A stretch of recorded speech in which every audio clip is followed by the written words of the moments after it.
Hello and welcome back. Welcome back to Perfect Homes' third episode in our new series of Perfect Homes TV, which is streaming live to YouTube and Facebook.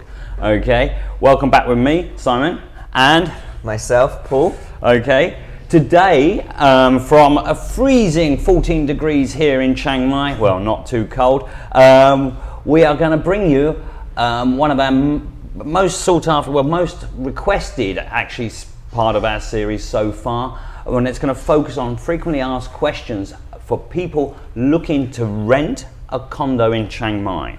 We're not going to cover houses, though many of the points are the same, but houses do have their own special questions and features. I think Paul will agree with that. So today we're here especially with Paul today because he is certainly someone that answers a lot of these questions in emails. So let's try and get that information out. But before I start, I think we both want to say a big thank you to everybody new who has subscribed to our channel and is now following us on Facebook, because our subscriber count has grown considerably, and I believe we've been getting a lot of emails thanking us for our videos, which has been great. Anything to say on that side, Paul? Yeah, we've had a lot of the new clients coming in that we've been talking to, either talking to before we started a live TV or afterwards, have mentioned in their emails how helpful the information have been so far, and the fact that they're finding what we're talking about really, really useful. So it's nice to hear. Keep letting us know if there is anything specific that you guys would like us to talk about. Then we will get to it in the upcoming episodes. Absolutely. Okay, so again, also thank you to all the people that put great comments in the sections, in the comment sections last time. We have tried to answer every one of those comments, but do also just put the thank yous in there. We love to hear from you. Okay, we love to know the real people are really listening. Okay, this is not a mass broadcast. We're not trying to get to 20,000-30,000 people at a time. We are trying to talk to you, the people that will be coming here or are already living here in Chiang Mai, or even if it's a couple of years out, we're still happy to help, as we've discussed. All right, so let's get started. Okay, obviously people have lots and lots of questions. We've tried to cover some of the points of living in Chiang Mai previously, but we get a high volume of emails. I let you answer some of that on kind of the volume of emails we're constantly responding to, and how long do we follow these people up? How long do you stay in contact with these people? What would you say, Paul? Well, firstly, to answer the first question, probably on the rental side, I would say around 20 new people a day coming in on the rental side. That would be houses and condos. I know today we're just going to speak more specifically on the condo side, but yeah, around 20. So I would say generally just over 200 people a week on the condo side, for new people coming in. That shows a big interest in Chiang Mai. Oh, absolutely. We talked about it in, I think it was episode 1. Chiang Mai is one of the most popular retirement places in the world. It's one of the biggest digital nomad places in the world. And then, so that's not only new people coming in, that's people. We've also then got the market of people that are here living in Chiang Mai already and are looking to move themselves. Perhaps we've helped them in the past and they're coming back and they have some idea of how it works, or perhaps they found somewhere on their own before when they first arrived, and they're looking to move, and so they're coming to Perfect Homes for them to help out.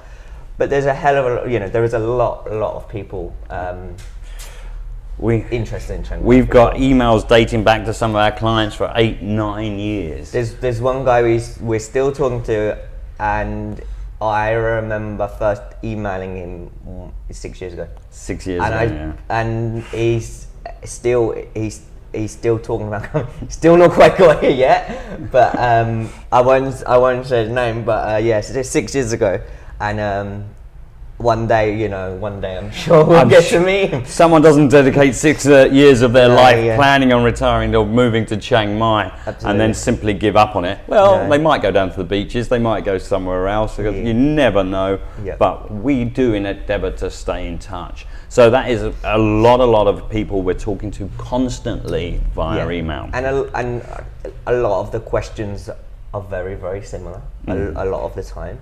Sometimes people have more specific questions about more specific condos, and when that happens and it's more specific about, for example, I don't know, I'm thinking more specifically the view from a condo or what way it faces and those kind of more, what's the area like around the condo. That's when that's harder for us to answer on email before someone comes to look. Yeah. What's the noise level like? That's so specific. Is it a quiet area? Well, what's quiet for me is not quiet for you, or vice versa. I totally agree. So that side of it is very. When we get to that point, we usually say, look, when you're here, yes, that's when you need to look at those points. Well, let's put the disclaimer in before we go on. We cannot be, as a rental agency, held responsible for noise in the area or noise in the building. Okay, I'm afraid your neighbour, you might live in a nice quiet building for 2 years and then a noisy neighbour moves in. That is out of our control. The location noise, we do advise everybody to check their location. As Paul says, certain people are much more sensitive to noise, okay? Some of the older condos are a bit more solid, so there's a little bit less noise maybe moving around the building from your neighbour to neighbour. Some of the newer ones, people complain a little bit more about thinner walls, but we can't judge what your tolerance is. That's the key point. Sometimes I've walked in thinking this is going to be noisy, and this isn't noisy. I grew up on a main road in wherever, so it's your, what you think is noisy is not what the next person thinks is noisy, and vice versa. Again, going back to what, Neiman-Haman, prime example. Okay, Neiman-Haman, there's a buzz of clubs, bars and music around. And the main point there is the aeroplanes take off directly above. When we go there and sit there, have a coffee, when pre-COVID, the aeroplanes were every 4 or 5 minutes. They're just coming back. They're coming back now. Okay, and people say to us, it's noisy. Other people say, no, I want to live here. The buzz of the planes doesn't bother me. It's part of exciting living in the town. What would you say the ratio is for people? Because some people are absolutely, totally against Neiman-Haman area for that. And then other people absolutely love it. Yes. Personally, I would say it's 90% don't mind. Yeah. And then I would say there's about 10% of people are absolutely very against the Neiman-Haman area for the planes.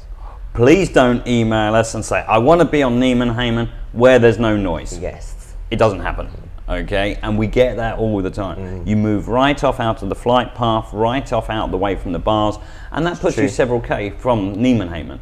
So, but then it puts you further away from all the community and all the parts that you're looking for. So it's a balance. It's a balance, and I think people have to weigh it up what they're happy with. And again, disclaimer, we can't be held responsible for the increase of air traffic, in new bars opening, new restaurants opening, a terrible karaoke up the road with Paul singing in there. We cannot be, Paul singing we can be held responsible for. That wouldn't be but too the rest good. we can't. That would empty the area. Okay. So again, that's our first disclaimer. We'll probably put some more disclaimers in as we go forward, but let's get started. The first couple of questions we have touched on in the last video, but again, we will touch on them again very briefly, just to go through actually the article on our website, okay? Paul, question number 1, generally speaking, how long does it take to find a rental condo once I'm here? Average, probably less than a week, 3 or 4 days, I would say. Most people will find it within 5 viewings, I would say. It does depend what you're looking for, the kind of spec you're looking for. But generally speaking, very, very quickly. We talked about it before, some short-term accommodation, and then you'll be ready to move in within, I would say, a week. Yep, and we've touched on that, a couple of days. A lot of people think that they can spend another 2 weeks looking, the perfect property will stand out and to show them, to jump for them. Generally speaking, it doesn't. And the best one for you just got rented. Properties here, we can show, as we said, we can show you in the morning. They can be rented by someone else in the afternoon. It's done on a first come, first serve basis. Absolutely. Okay. At the moment, there's a quite large shortage of 2 bedrooms around, especially in the Neiman area, around the 120 square meters. We had on Saturday people viewing in the afternoon. The people in the morning put the deposit down straight away. And they will move in. 2 or 3 people, unfortunately, were viewing today, tomorrow, later on Saturday. Unfortunately, have missed. So to avoid disappointment, don't hesitate. Is that what you're trying to say? Get in there first. We're not gonna, we don't want people to rush into decisions. But at the same time, thinking that as Simon said, the perfect one's around the corner, might not be the case. Yes, and we do. When purchasing, that's probably people do spend a little bit more time planning and thinking about that. But for rentals, sometimes you need to make that decision. And we've had people complain at our agents, say, I saw it in the morning, why is it rented now? You shouldn't have rented it. Well, they're not in control of the property. The market is in control of the property. Certain properties other agencies have, and we can't control that. So our goal, and the general rule is here, once you've put a deposit down, the property is secured for you. I think maybe we could touch on that later on, actually, the difference deposit, because that's a big difference, isn't it? Yes, the booking deposit, the standing deposit. Maybe we can explain a little bit more why that happens. We can talk about that in a bit, I think. Yeah, I think that's a common question for people coming in. Why do I have to put down a booking deposit? Absolutely. Let's touch on that later. Okay. So we can get you into a condo as quick, really, the minimum we can do is 24 hours. Minimum, yeah, and it does all depend on the condo situation. We don't want to overpromise and under-deliver. So promising within 24 hours might be a bit tight, it might not be perfect exactly how you want it, but we will do our best. Okay. Again, another one we touched on previously. Can you tell me what condos will be available in advance? No. Okay. Very, very difficult, if not impossible. An example being the condos that we were talking about on Saturday. They were available on Saturday morning. It's not now. Okay, so what is available now can be rented very, very quickly, and vice versa. People break contracts and then things become available. People were leaving and things become available. So the short answer is no. We do not know what's going to be available. Talking about people leaving and ending contracts, even on a standard contract, just say they're coming up to their 11th month. We used to advertise that property was coming available on the 12th month, but we found too much trouble with that because tenants were planning on moving out, and then staying. Okay, so they didn't move out, so that property didn't become available, and that client was waiting for that particular unit. Yeah. Also, when a property is rented, it's not that easy to view even in the last month of tenancy. And you won't, if you do view those properties, you won't see them in their best light. I can't remember how many properties do we rent where someone walks in the 11th month and puts down a deposit for the 12th month. I can't remember the last time it happened. We've done it several times recently using the 360 tours, which I don't want to push out there again, but the 360 tours, if you're an owner watching, think about the 360 tour. But the reason is because it doesn't show someone else living in there. That's it. It shows it as a fully furnished, or most likely fully furnished condo with no one living in there. If you walk in to that property with someone living in there, even if they keep it very nice, it's very hard to see yourself in there. You don't want to you can't see yourself living in someone else's home. Yes, and at that point in time, it's someone else's home still until they move out and it's all cleaned. That's it. So, I forgot, I've missed my train of thought, but I suppose from there, someone was saying, well, why didn't, if they said they were going to move out, why didn't you hold the property for the other person? Well, the owner's going to want to keep that person in. Yes. So it's the owner's decision. The owner's not going to take, an owner's not going to say to the current tenant, actually you have to move out now because I might have someone coming in. Absolutely not. They're going to say, oh, you want to stay? Yes, Yeah. Brilliant, thank you very much. Let's organise a renew. Yes, in the final hours, even necessarily, if that We've had person's tenant's plans have changed, or they failed to find, or their next rental fell apart, they will stay. And I think even more so in the last 2 years, we've seen this because of changing rules throughout the world. Wow, yes. People have been, I'm leaving, and not, or vice versa. I'm not leaving, and then, for example, then they've suddenly up to moved, and so it's been very fast moving the last few years. Things have been changing on, as they say, changing on a dime, I believe the expression is. On an hourly basis. Yes, okay. Paul, what's the minimal rental period? Very quickly for us, the minimum? Generally 3 months, we would say. Okay. Yeah, we talked about it in the first episode, and most owners want 6 months to a year.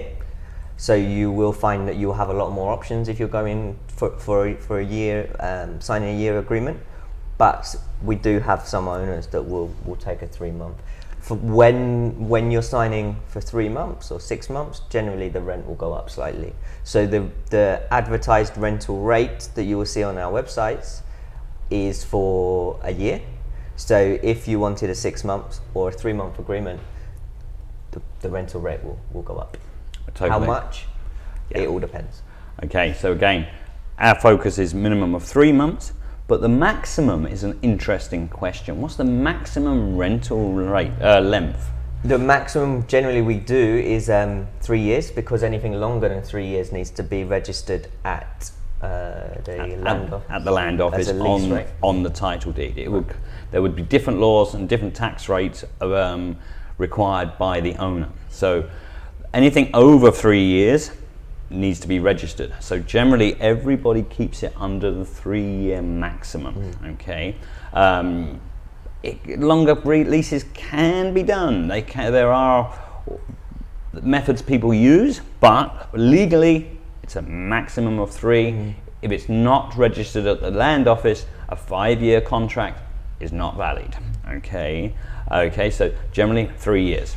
Okay. And I would say recently I've seen a bit of a shift to more 2 or 3 year contracts. 2 years, I would say, gone quite a bit more of the 1 year people were signing for 2 years. I'm not really sure on exactly the reasons. Well, it possibly could be they're trying to secure their COVID discount rates. Oh, that would make sense. Yeah, no, that could be. Let me get there, because we've seen prices drop dramatically over COVID, and those prices are slowly moving up. But people are securing long contracts because they've got the great deals at this point. Yes. So that makes perfect sense. So yes, okay. A little bit of a more open question. Okay, what is provided in the condo? Okay, what towels, bedding, washing machines. We know why we're talking about washing machines today. Okay, what is provided in a condo? Okay, well, the first question is what is provided is what you see when you view it, or if you, if you jump on it without seeing the property, the 360 tour or the pictures. That's generally what is provided. If you notice there was something that wasn't in there, as Simon said, for example, a washing machine, you can't ask for that afterwards. Okay, it would need to be part of negotiations and give the owner a chance to say yes or no, not secure the room, move to the agreement, and then actually I wanted a new TV, for example, or a new fridge. The owner reserves the right to say no. So if there is anything, our agents will try to ask you, but if there is anything that is important to you, then make sure that it's discussed before the offer is put across, before the offer is accepted. Moving towards what is and generally isn't, bed sheets are generally included. One set, generally. Yeah, one set. Generally, the bed sheets, I would say, is basically you'll see a bed set, because we like to presented properties, well presented. So they are generally one set. We always recommend you get your own, even if it's just another set, so you can rotate. But yes, I agree. generally, but if they're not there at the time, they're not included. Okay, so at the time of viewing, check. I think more and more people maybe are not worried about having bed sheets included, but they're going to be there. So they're going to stay in the room. They, wrapped up and in a cupboard is absolutely fine if you want to use your own bed sheets. But they generally are included. All of the what do you call it? Cutlery, everything like that is included. Again, a limited amount. Again, yes, you're not going to get an unlimited amount. It's a fair amount for the size of the condo. If it's a studio, then there'll be maybe a couple of glasses, a couple of plates, and so on. If it's a large 2-bedroom, then there should be enough for that. Yeah. Towels are not things like towels. Okay, towels. I'm trying to go on to things that are not included. Towels, definitely not. What else would not be included? Generally speaking, the towels is the main one. The extra bed sheets. Yeah. Or again, cleaning equipment generally isn't. Again. So like mops and stuff like that generally isn't. Okay, so that would be extras that people would want to buy. For what would be included, for what they would want. So make sure on viewing your property, you open the drawers, you open the cupboards, you check the bathroom. If there's towels in there, they may be left behind from the last person. Some people don't clear everything out. They may be included, okay? But generally speaking, towels are not included. Bed sheets, generally one set. Cutlery, as you see. Cooking equipment, as you see.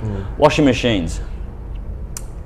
As you see. Perfect. Okay. A lot of condos do have. A lot of people don't have washing machines in condos because the condominium buildings have washing machines provided, coin-operated ones, or do what most people do. Have it sent out. There's a great laundry service in Chiang Mai, I presume they're still going, who come along, pick up your laundry, wash it, iron it, and deliver it back to you. All done. A very, very cheap, very reasonable rates for here in Chiang Mai. So, don't stress over doing your own washing. Talking about those parts, the cups and everything like that, the TV, it is, we keep repeating it, it's what you see is in the condo. Do not sit down 2 days in and say, oh, I want a DVD player. Not that anyone has a DVD player anymore, but for the examples, okay? So it's what you see, or make sure at the time of making your offer on the rental rate or your duration of stay, what else you would possibly like. But the main point here is also, remember, this is not a hotel. This is not a one-night stay that's going to be fully equipped for you moving in with a toothbrush and everything like that. I believe some of the Airbnbs do that. Okay, people really do want you to come in, move in, settle in very quick, and provide absolutely everything. Hairdryer, stuff like that, just the silly things. These are not. These are long-term, privately owned condominiums that every owner is different. Okay, the same as every tenant is different. So make sure you're clear, you check, and don't have presumptions that every room should have what the last room had or what your hotel room had. It's certainly not the case. No, yeah. Okay, so be prepared to go out shopping. Shopping's fun here, new experience for many people. So just make sure you're focused. Okay.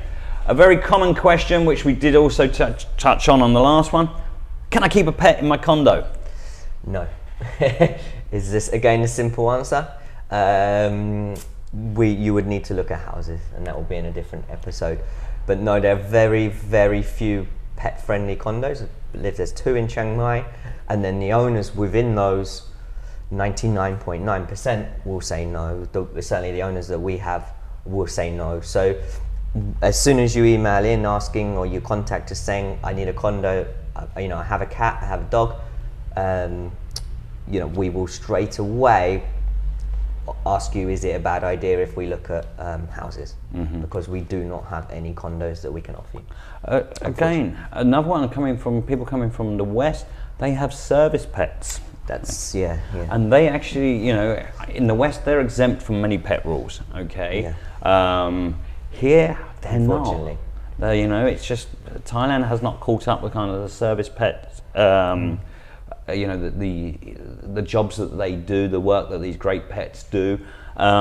Unfortunately, a lot of the buildings here, that's a dog, no exemptions. That's a cat, no exemptions. It's a bit of a hard one for us. We do get, you know, fairly regular emails saying I have a service dog, and obviously we see them extremely different. And I'm not 100% sure that dog is not going to be an issue in that building whatsoever, but it's not what we see them as. No. And it's not even what your owner sees it as. No. It's what the building regulations, and they can't, as much as we would love them to, make an exception for your, you know, as reliant as you are on your pet, unfortunately.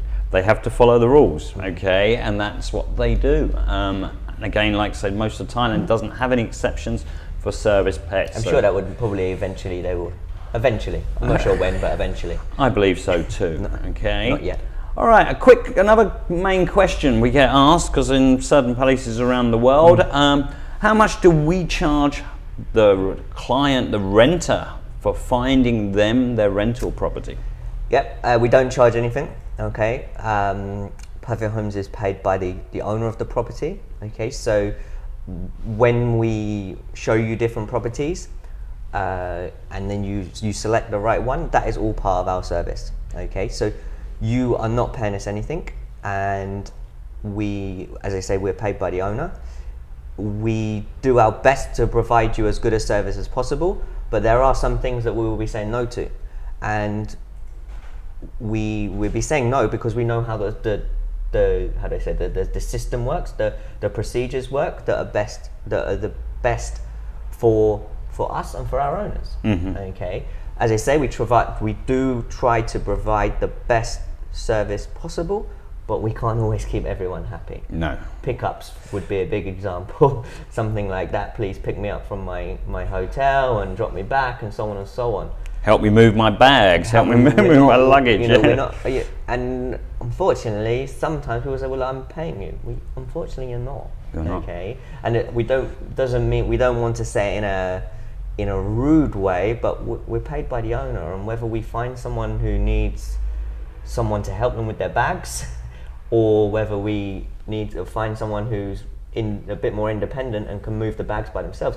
we're paid the same amount.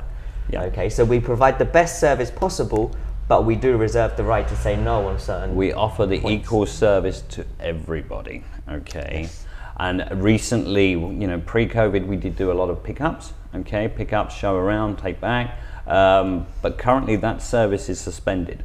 Okay, generally suspended due to putting people in cars at the time and stuff like that, close quarters with people, and us having to move people around cars all the time, and different agents using different cars. So, in an attempt to protect our agents, we have restricted that service massively, should we say. Okay. I think again it was a very good point. After service, we'll touch on that in a bit. Once you've moved in, there's a huge difference, isn't there? Yes, the pre-service, the after service. I think that's a huge topic, and I think is a big differential. Yes, but you know that, and I think the viewers will actually really enjoy to hear about that. I was with a couple on Saturday, and I told them that, you know, this is maybe we should just talk about it now. Okay. So there's two different types of properties. Okay, Perfect Homes in Chiang Mai we have managed properties, okay, and non-managed properties. And what that means is that for the non-managed properties, we are the broker for that property. Okay, so we introduce you to the property. If you want that property, we provide all the contracts and support to get you going, and then you deal with the owner directly. The owner wants to manage their property.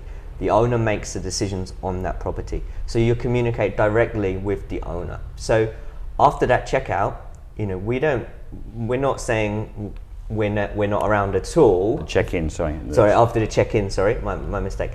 After the check-in, we're not saying we're not around at all, but if you have a problem with your plumbing or you know, there's an issue, you contact the owner directly. If there's large issues in the large disagreements within the contract, please, we are there to support and advise the owner and the tenant. Correct. On how to follow the contract. Yes.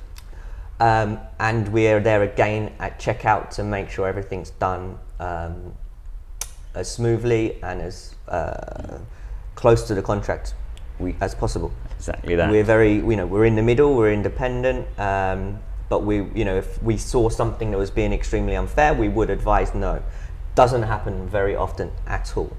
But we're not your day-to-day point of contact. The flip side is a managed property. The managed properties, we are the broker and the property manager. And we're going to talk about differences with the West, but sorry, I seem maybe I'm having some microphone problems. We're going to talk about big differences with the West, and I think this is one. In a lot of countries, the agent is automatically the property manager. It's not the case here, okay? But for the managed properties, we take care of everything. So the lady that moves you, that helps you to find your condo and checks you in, is one of your point of contacts when you have any issues, okay? And they will be there all the way through to support you.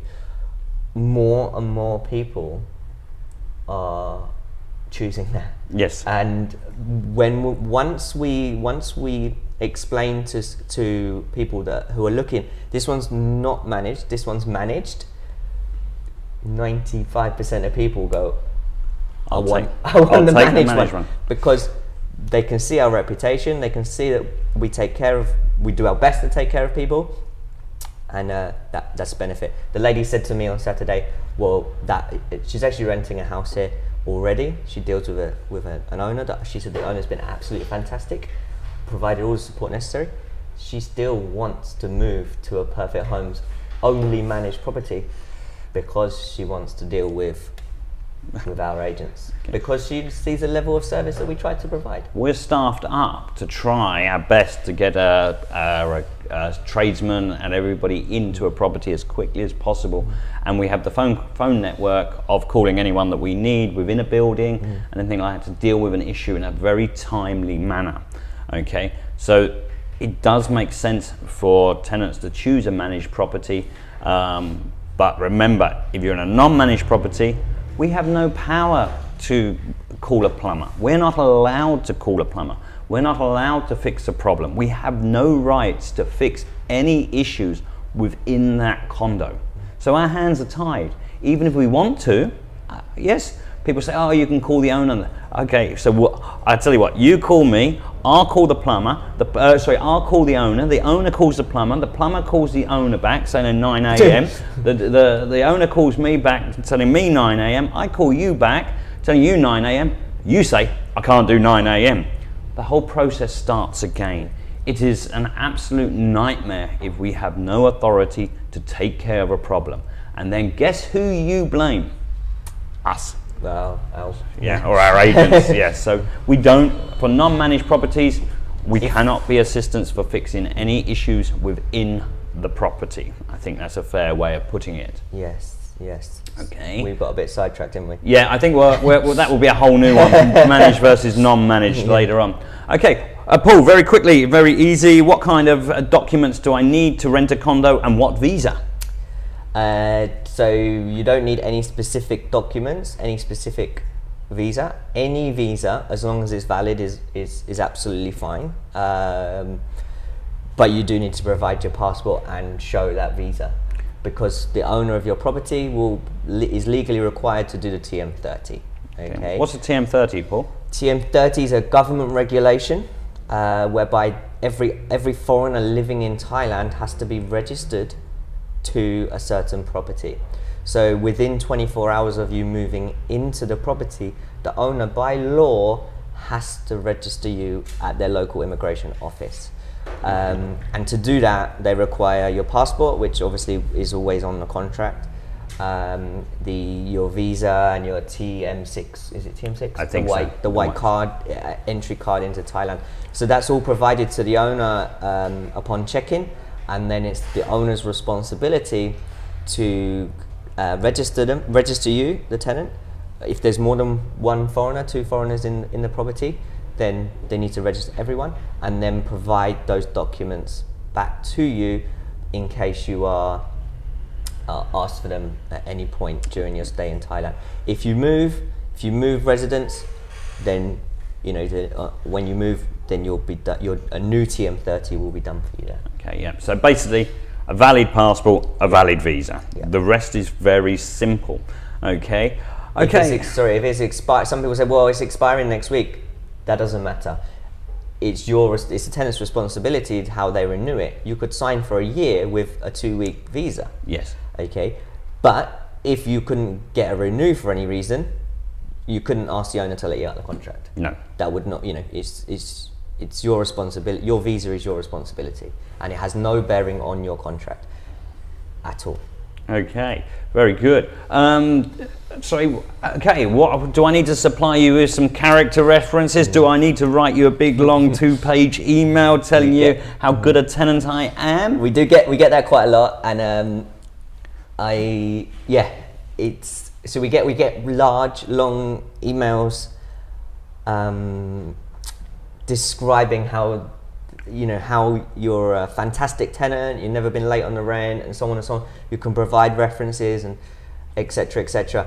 And it's always quite alien for us because we're used to it now. We understand why we get these emails, but it has no bearing here.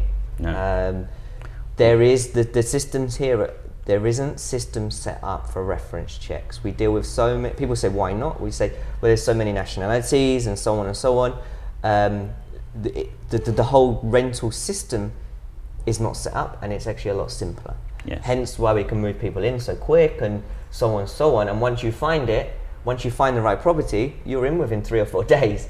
If we had to do all of those checks and systems and feeding back to the owners and so on and so on, how long would it take? I'm not sure. I've never had to do it. But we just physically can't. You can't call, my reference is in Brazil. Can you call the guy in Brazil to check my reference? Email the ones in there.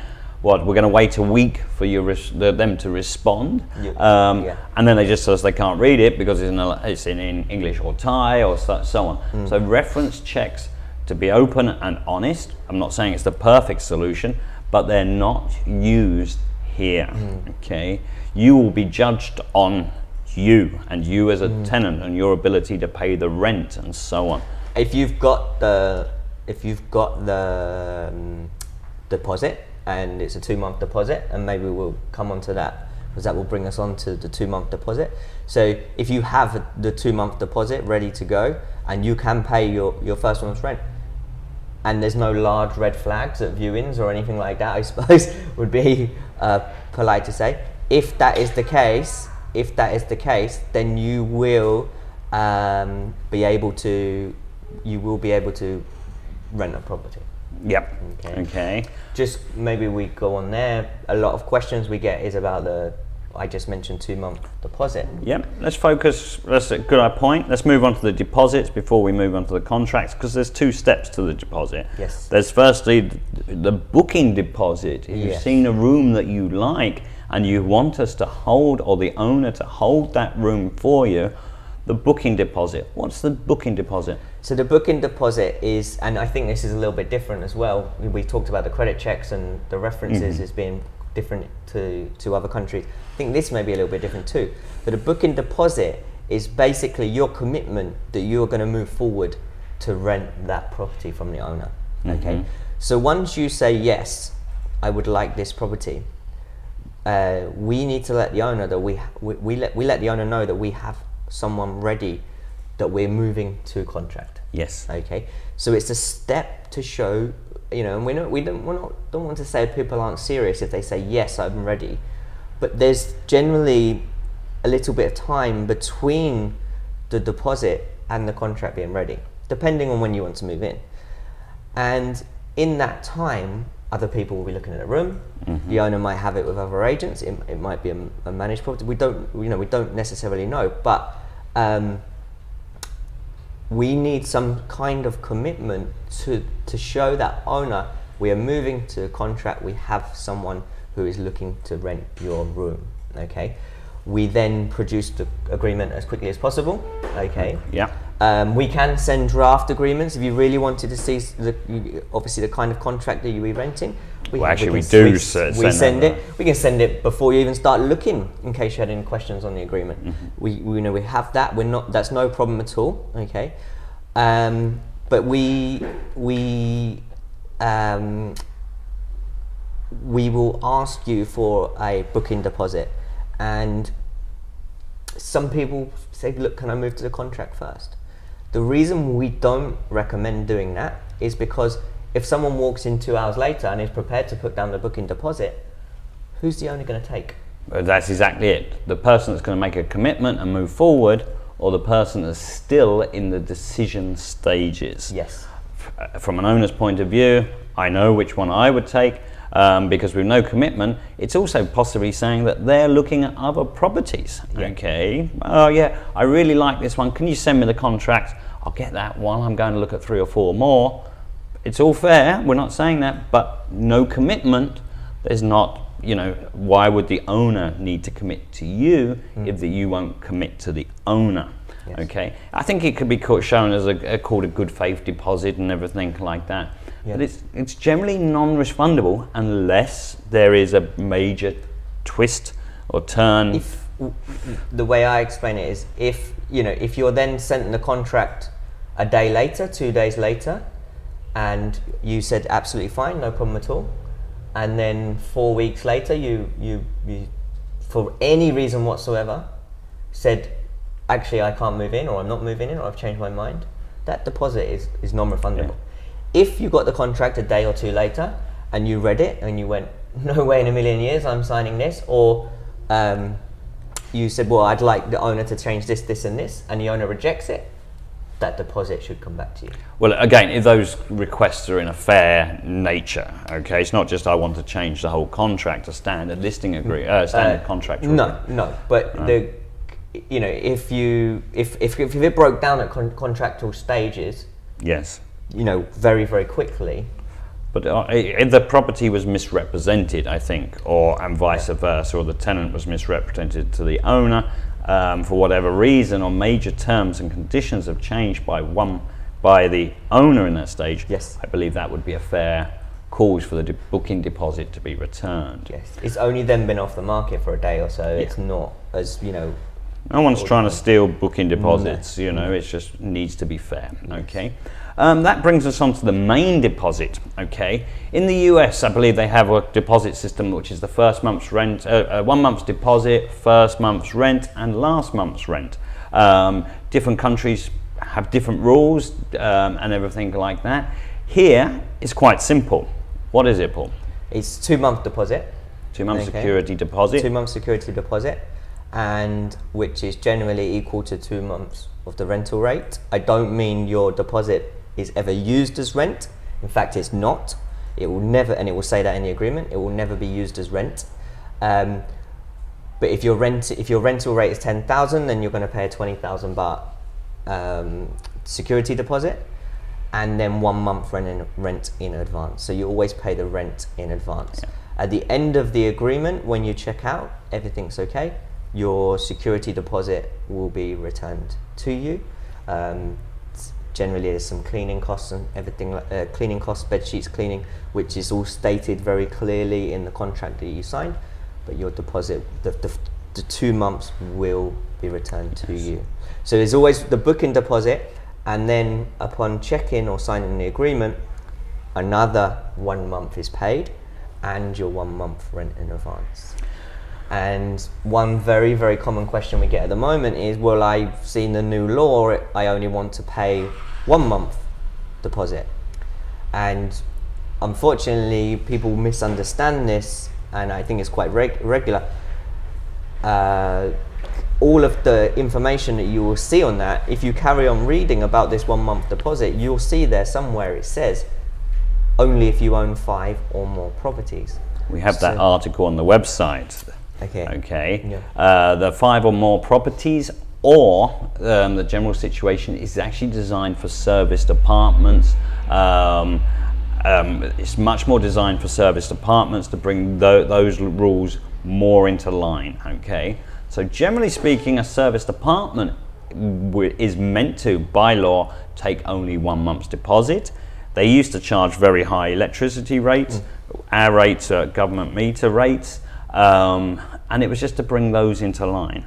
Generally speaking, as Paul says, the condos that we manage or look after, most owners have 1, maybe 2 properties, so they don't fall under that law. Okay, some people just think it's unfair that it's 2 months and doesn't even worry about the law. They just say, oh, I'm just going to pay 1. I'm a brilliant tenant, I'm going to do this. Sorry, the deposit is in place not because we're worried about you running off or breaking the contract. The deposit is in place to repair or fix anything damaged by the tenant. And again, tenants are very trustworthy. Many others, I'm sorry, we have to say, we found them trying to hide damage and everything like that and claim that it's not their responsibility. Remember, you're in a 10,000 baht a month condo. Half the time the TV's 15, 20,000. If the owner's only got 1 month's deposit, it doesn't even cover the broken TV. Okay, TVs, we've seen them. We've seen all sorts of situations where damage has been caused intentionally, unintentionally, generally unintentionally, thank God, by tenants. But we need it to be fair to an owner. The deposit has to be able to cover potential damage. It would never cover everything, it can't, but potential damage. So, it's unfair to ask an owner to accept a 1 month deposit, and we won't. We have a very strict policy, 2 month security deposit for the owners, and we understand why. Owning property ourselves, I will only allow in a minimum of a 2 month security deposit. There are cases where owners will require more in houses with pets, but we'll touch on that later on again. So yes, well, while we're on deposits, when's the deposit returned? In the contract, it will say within 30 days. Okay, and we don't change that. Okay, because the owner requires enough time to possibly get quotes on anything missing or damaged, but so the wording in the contract will not be changed. However, the owner will always do their best to return it as quickly as possible. For sure. And that's generally at the point of viewing or just afterwards. The amount of deposits that go close to that 30 days is extremely rare. Okay, so as I say, yes, the wording will be there to give protection to the owner in terms of if they need to check anything or if they need to further investigate or get some quotes or even fix something.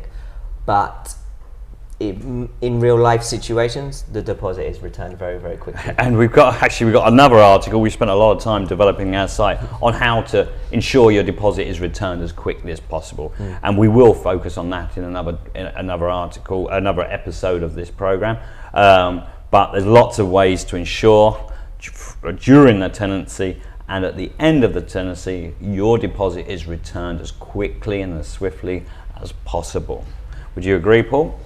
Yes, and I think yes. I say support in a week or two before is a big part of it. Absolutely. Paul, talking about contracts, deposits, and everything like that, is the agreement in Thai? No, it's in whatever language really that it needs to be in. Okay, actually, we haven't got any Russian contracts or anything like that. Okay, it could be in English and Thai or English only. Or Thai, depending if it's a Thai tenant and a Thai owner, then it will just generally be in Thai. If it's a foreigner, then obviously we'll have it in English. Yeah, sorry, not in any language.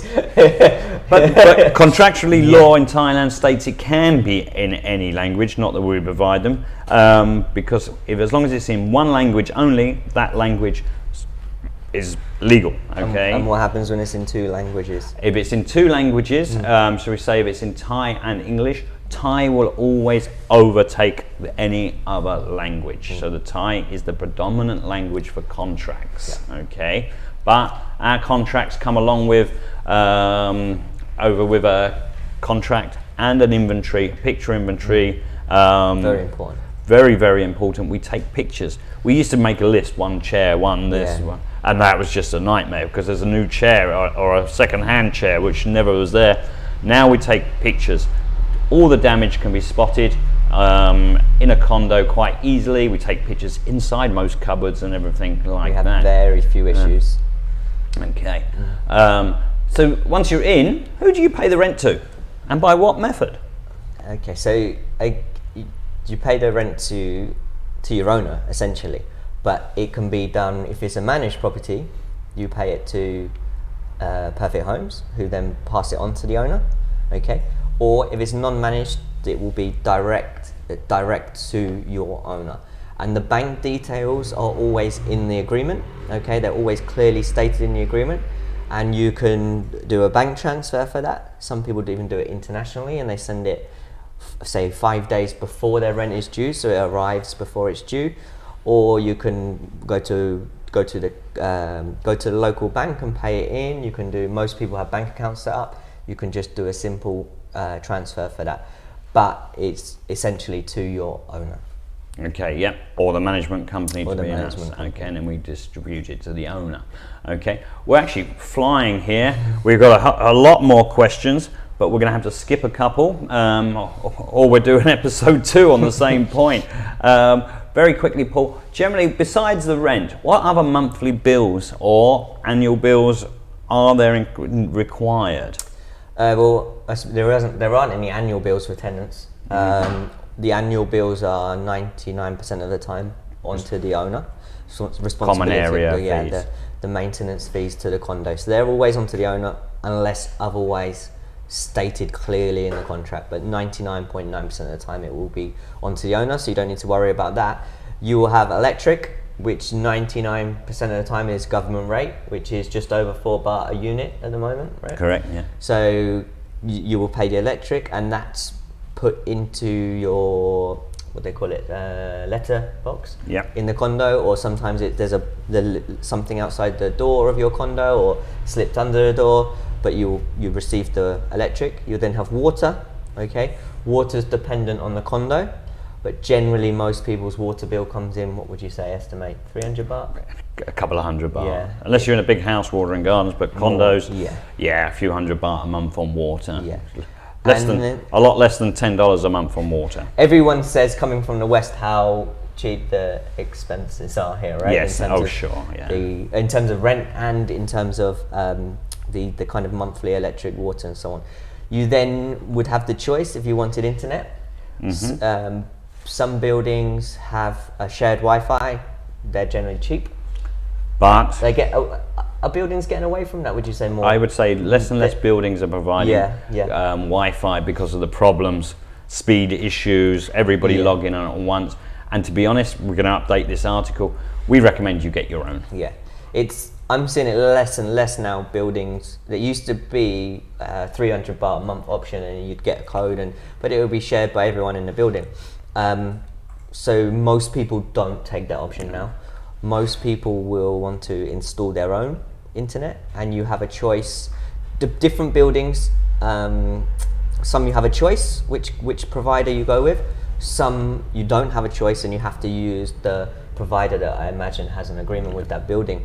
It might be 3BB, it might be Cynet, but you will be able to install your internet. Okay, we provide English speaking numbers for those, so you can then arrange it for them to come as soon as you move in, install the line or turn it on depending on what's needed. And then the package that you pay is up to you. They start around 500-600 baht a month, and they go up. Just saw a gigabyte speed internet here with TV for only 700 baht a month. What's that? $20.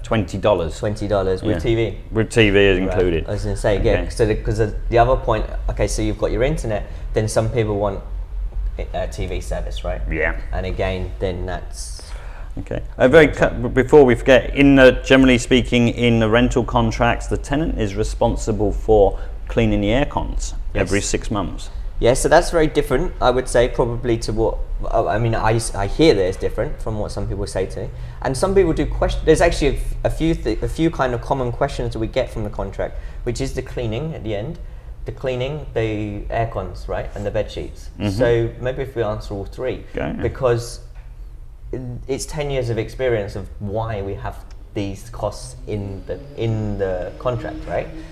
Okay, so when a tenant moves out, they want to be as clear as possible on what will be taken from their deposit at the end, right? So the easiest way to do that is to state on the contract that they sign at the beginning what will come out, okay? So if we just stop on the aircon a moment, we'll come back to the aircon. But we always state an amount, okay? For example, let's just say 700 baht a month for cleaning at the end of a contract. At the end of a contract, not a month. Not a month. No. Sorry. So in our contract, we'll have cleaning 700 baht a month. So that means at the end of the contract, 700 baht a month will come out of your deposit. Sorry. He's getting a bit confused. I'm going to keep him on track here. 700 baht at the end of your contract. We're moving out. Sorry. No month. So he's not charging you 700 baht a month. I need another coffee. I might make him come and clean it at 700 baht a month. Okay. One time payment at the end of the contract will come out. That will be 700 baht. For example, if you're in a 200 square meter condo, it might be 2,000, it's going to be 3,000. higher. Yeah. Likewise, if you're in a 30 square meter, it might be 600 baht. Why do we put that in there? So at the end of the contract, all you need to do is leave it tidy. You don't need to worry about bringing in a cleaner, because what we found used to happen was that you thought it was really clean, the tenant thought it was really clean, and the owner didn't think it was clean, and then would try and charge you for it. But the tenant would say, well, I've already had it cleaned. Or done it myself. And believe me, if I'm cleaning it, it doesn't pass for the next person to move in. Yeah. And so it comes back to what your belief is, right? We talked about it with noise. Yes. So it would be the same. Is this what's clean for one person is not necessarily clean for the other? So we found the easiest way to do it, the way that stops all the disputes, okay? 99% of the disputes, is to state the fee before. So all you're obligated to do is to leave it tidy. Yes, if it's an absolute tip, there might be issues, but the owner then takes care of having it cleaned with that 700 baht. Likewise, on the bed sheets, there will be a bed sheet cleaning. People say, well, I'll clean them myself. It can be possible that you clean them yourself, but what are you going to sleep on the night before you're going to check out? Yes. Okay, so again, there will be a small charge for cleaning the bed sheets, and it means it's the owner's responsibility. You don't need to worry about it. And then that brings us onto the aircon. Once every 6 months, the tenant is responsible. Did I get the monthly right? Every six months. Yeah. Once every 6 months, the tenant is responsible to clean the air cons. Okay, that is whether you use them or not. Okay, some people say to me or say to us, well, I don't use the air cons, so I don't need to clean them. You do. It will be in the contract. And what this does, it means that the tenant is only responsible for the cleaning. Okay, which the price is around 700 baht per unit. Depends on the unit. Some where they're installed into the ceiling is more expensive. Type in aircons, yeah. Yeah, but generally, let's just say 700 baht for for a cleaning per aircon. You are able to bring in a professional company yourself and provide a receipt if you wanted to do that, but you are responsible for cleaning them. Once you have cleaned them, any other issues with that, apart from if you physically damaged it yourself, any other issues will be on the owner. Yeah. So aircons can be pretty expensive, right, to fix. Yep. If you're an owner, a 3,000 baht issue with an aircon is not unheard of. Yep. Okay, if you did not clean them, okay, the owner can put that onto you as a cost. So it's much better that you just take care of maintaining them with a clean once every 6 months, and as long as that is done, you have no further obligations in terms of every any contract charges. clearly states you're responsible for maintaining the property in good working condition. So that is, very easy to move it over to condos and understand the reasoning behind this. Okay, so yeah, aircons, everything. I think that's generally the ones, isn't it? Aircon, Yeah, that's it. Okay. And then it's we do those are actually from when people read our contract. I would say they're generally the 3 most asked questions. Yes. Oh, I'll clean it at the end myself. Yeah. We say don't bother because it creates more issues. I don't use the aircons. Sorry, You're contractually responsible you for do, cleaning it, because if an aircon's actually not used, it's not that good for a condo either. Okay, for an aircon unit. So they do need to be maintained if they're used or not used. So please don't waste your time asking us, oh, I haven't used that aircon. It still needs to be followed the contract. Okay. Very quickly, while we're talking about cleaning units and everything like that, do we provide cleaners and everything like that during the tenancy? No, we don't. We do have a cleaners for our managed properties after people move out or just before people move in. Sometimes the property will need a clean just before someone moves in, but in terms of the inside the tenancy, providing cleaners, no. The best people, there's Some great companies. We Hopefully we'll have them on the show. We Yes. will. Yeah, they provide. One of the companies in particular, I was thinking we'll have them on. They actually provide different services as well. Things like, occasionally we get clients asking for maybe maids or chefs. Chefs is another one. Drivers. Drivers. Okay, and the company I'm thinking in particular, I'm sure they would love to come on. They actually have moved into that side as well. But no, Perfect Homes doesn't provide cleaning. They won't be involved in that side at all. No, we don't. We can't provide outside support for any of the condos, managed or not, in those senses. Drivers, maids, cooking. They're busy enough. We're very Cleaners busy. are busy enough, was it? Yeah. So there is obviously very often the internal, the building has their cleaners and they can happily help. And there's other cleaning companies here. Like I said, we're hopefully going to have some guests on the show from one of those companies or 2 of those companies very soon. And they're highly recommended, but we can't take responsibility. All right, couple of last questions. I'm sorry, we're rambling on here. It's one of those days. This is, like I said, it was a very hot topic, so we're going to try and wrap this up as quickly as possible. But what happens? Okay, what happens if I need to terminate my lease early? Okay, yeah. So if you need to, for any reason, okay, unfortunate reasons, unimportant, but for any reason you cannot complete a lease, you will forfeit the deposit. Okay, you're not liable for the remainder of the rent, which I believe is different to the West. Yes. Okay, so if you have a 12-month contract and you need to leave after 5 months in the middle of the contract, you simply be polite, let your owner know. They will ask you to, for example, to pay the water and electric. Clear the electrics. Yeah, clear the bills, and then simply return the key to them. You will not be liable for the rest of the rent due, but you will not receive any of your deposit back. Yeah. The contract can't be switched to another person or anything like that. It sounds quite easy to do. It's extremely messy, and it's not something that we will be involved in whatsoever. No. There is, generally speaking, no reason that anyone will allow you to terminate and return the contract during that time. No. We understand life changes, things happen in the world, things happen back in your home country, your job changes and everything like that. So you're not generally penalized, but you have committed to a year, 2 year, 3 year, 6 month contract, whatever it be. So you must honor that contract. If you can't, well, like Paul says, you simply forfeit your deposit to the owner. He then gets the unit back and it goes back on. You will not be hunted down around the world to get the remainder of the deposit. So don't try and leave in the middle of the night which we've had, thinking people worried they're going to have to pay. Don't, just send an email, leave the keys, leave the property in the best quality as you can, best condition as you can, and everybody will do their best to get the property back on the market.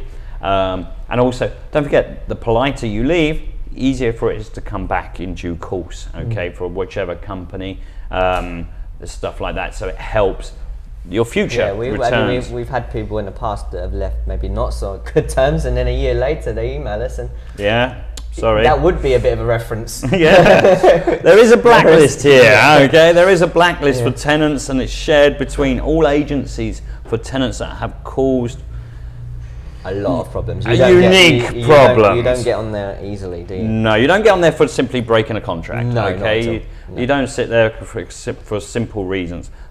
Anyone that is on the blacklist, it is a major. You have caused some major disturbances to the company, to the building, to the owner, to neighbours or something like that, and that has got you on the blacklist.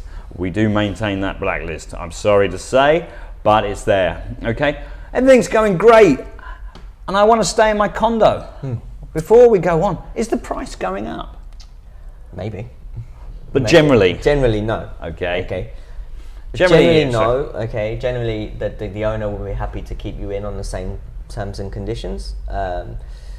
Is it automatically renewed? That's a big one. But a big question is, I want to be able to. We get quite a lot of people say, 12-month contract automatically renew for 6 months. Well, that's actually not, or break. I want a break clause after 6 months. Sorry, I've changed over. Well, that's a 6-month contract then, if you want to be able to break it by 6 months. Okay.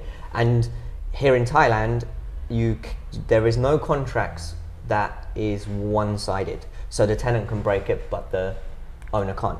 Yes. Okay. If you want a 6-month contract, you have a 6-month contract. Towards the end of the 6 months, you will ask to renew. The owner can say yes, or the owner can say no. Okay, same at 12 months. But let's just say you're coming to the end of your 12 months. You're very, very happy. Generally, the owner will be more than happy to keep you on the same rental rate. At the start of COVID, rental rates, people were getting discounts for renewing. Not so much now.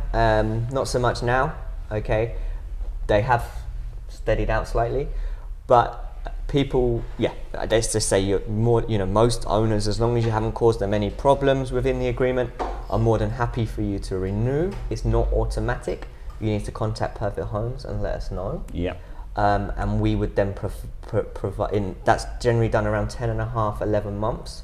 So about a month before the end of the agreement, and we would then provide extension, renewal, extension. On that, one thing I would say is one thing I would like to point out to be careful on.